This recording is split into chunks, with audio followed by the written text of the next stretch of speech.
What's up guys, welcome back to my channel. Today we're going to talk about push-ups, and I am outside, I have my yoga mat down, and I am ready to show you how to begin to do a push-up if you struggle with it. So this is going to be for beginners. If you have a hard time keeping your balance, if you have a hard time with arching your back, or just pushing yourself up off the ground alone, I am here to try and help take a little bit of that stress off and to show you tips and techniques that you can do at home to make your push-up stronger. So the first thing I'm going to show you is how to do a plank the appropriate way. You can either do it on your hands or on your forearms, but either way you still have to keep your form pretty close to accurate in order for you to get the real benefit of it. So this first one is going to be on your forearms. So keep your arms down, keep your toes right underneath you, and then go up into a plank. Now you'll notice that my butt is not up in the air, I'm not leaning clear forward, I'm not doing this number. I'm keeping my back nice and straight and putting all the weight on my forearms and on my toes. So this is forcing me to keep my core stabilized and to really work my core and my center of gravity. The next is a plank on your hands. So put your hands parallel with your shoulder and put your feet straight back just like we did with your forearms. Again, we're not leaning way back, we're not leaning way forward, we're not arching our back. We're keeping it nice and straight.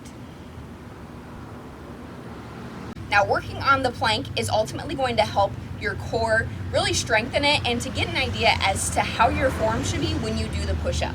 Now a lot of women do push-ups on their knees, which is totally okay. Until you can build up strength in your body and able to hold yourself upright, doing them on your knees is definitely going to be the most beneficial for you.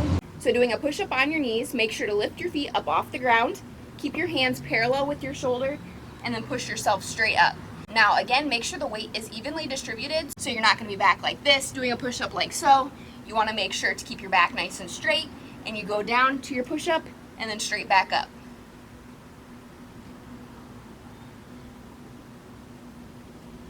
Once you feel like you can do your push-up just fine on your knees, then you can move to straightening out your legs completely.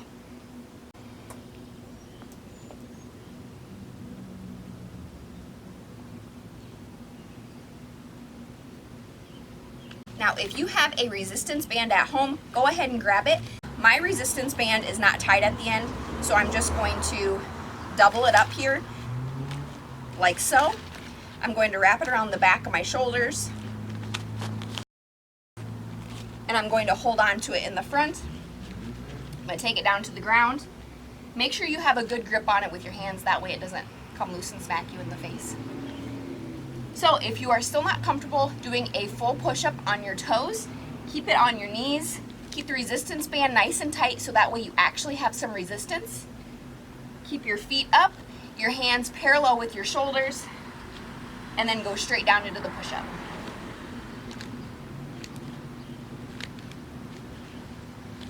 The purpose of having the resistance band is giving you added weight on the way up during the push-up. Now what that's going to do is ultimately strengthen your back, your arms, your chest, everything that you use to do that push-up. That way you can move into the straight leg push-up, or you can do more push-ups in a one setting, like more repetitions, things like that. Now the last two exercises I'm going to show you using this squat rack and a barbell. If you do not have one of these at home, you can definitely find stuff around your house.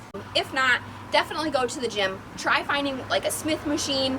You can even set something up like this. My squat rack only goes down so far, so if you are a very beginner and you have a really hard time pushing your body up off, the higher this is, the more beneficial it's going to be for you. The lower, the harder it's going to be. Set up the bar. That way it is lower than your chest so that you can lean on it. Make sure it's stable. Put your hands about shoulder width apart. Lean back just a little bit. That way my body is parallel, so you can see from the top of my head down to my feet, it is fairly straight lined. And you're just going to go down as if you're doing a push-up on the ground, but you're pushing against the bar.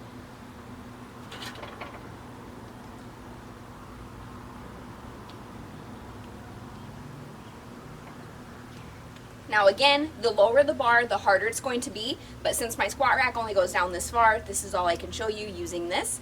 But you can definitely change it up if you have like a Smith machine or a squat rack at your gym that goes lower. The last and final exercise I'm going to show you is called an inverted row.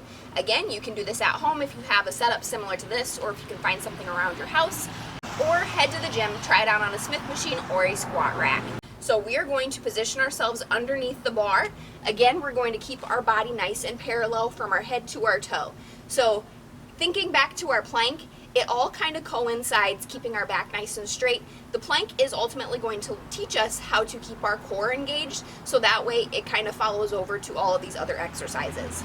Keep your hands parallel to your shoulders, straighten your legs out, hang down, and then you're going to pull yourself up towards the bar.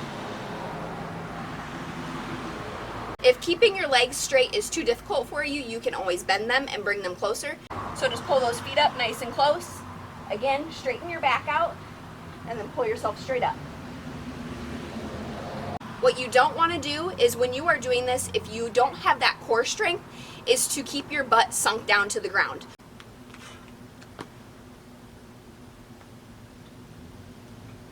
Alright guys, that is it for today. I'm not sure if you can see it on the camera, but I am a sweaty, disgusting mess. It is just rolling off of me. So I'm going to head inside, take a shower, and get cleaned up for work. Let me know in the comment section below if this was helpful. Go ahead and give some of these exercises a try. I'd love to see if it helps you in the long run.